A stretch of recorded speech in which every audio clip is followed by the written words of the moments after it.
What's going on, guys? Kaiser here, and today I'll be comparing the PS4 back button attachment to Extreme Rate's DIY remap kit. Now, the guys over at Extreme Rate did send this out to me for review, but as always, I'll be giving you my unbiased opinion. With that said, let's get to it.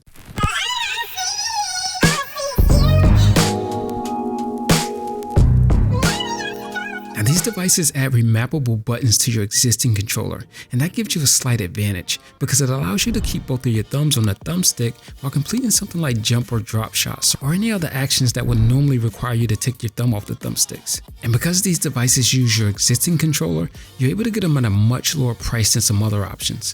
Now, to get these devices installed and set up with the PlayStation back button, you simply plug the back button into your headphone jack, and that's basically it.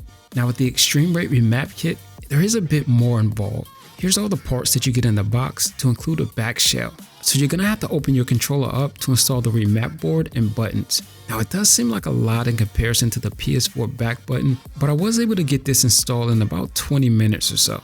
Now, this isn't an installation video, but there is an installation guide included, and I'll also leave a link below to a video that shows you exactly how to get this installed. Now, the cool thing about the remap kit back shell is that you get to choose from about 15 colors and textures, so it allows you to add a little flair to your controller. Now, in terms of compatibility, the remap kit is only compatible with JDM 040, 050, and 055 models. Now, you can't actually see these numbers until after you've opened up the controller, but an easier way to tell if your controller is compatible is to look on the rear of the controller for a CUH identifier. If your controller has CUH ZCT2U, then it's compatible. However, if it has CUH ZZT1U, it's not. So basically, this kit won't work with older model controllers. Now, as far as the PS4 back button attachment, this device is compatible with all PS4 controllers, so that's definitely a plus for the back button attachment. Now, when installing the remap kit, you don't have to do any soldering, but if you want to remap the L3 and the R3 button, then you will. Now, personally, I don't have a need to remap those buttons, so I did my install without soldering. Now, obviously, you won't have this problem with the PS4 back button attachment because it attaches to the outside of the controller. And so here you can remap all of the buttons to include the L3 and the R3. Now, one of the biggest differences between these two devices is the number of remappable buttons. With the remap kit, you get 4, and with the back button attachment, you only get 2. Now, that's one of the common complaints that I've heard from PS4 users. So depending on what type of games you play or your particular needs, that could be a deciding factor. Now, on the flip side, the back button attachment does offer something that the remap kit doesn't, and that's the ability to set 3 custom profiles, 4 if you include the default one. And so this will allow you to have different profiles with different games and avoid having to remap the buttons each time. Another difference between the two is the sound of the buttons.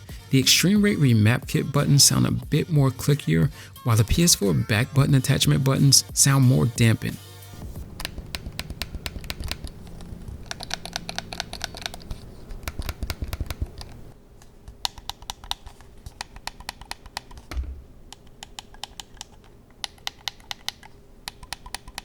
Now, remapping the buttons on both of these devices is simple.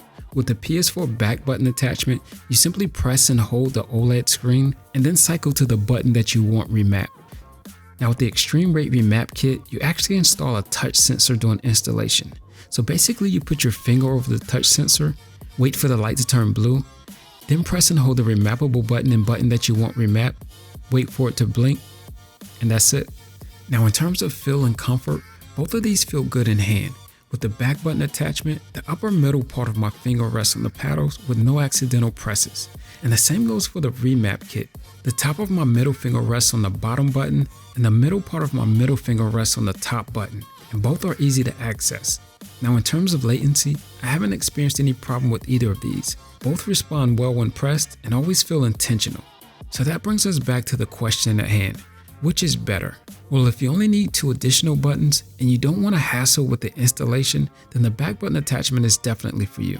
However, if you want to totally maximize the advantages that 4 back buttons give you and you don't mind getting your hands dirty with the install, then the remap kit is an easy choice. But I'm curious to know what you guys think, so leave a comment below, and I'll leave a link in the description just in case you guys want to check this device out. So until next time, peace.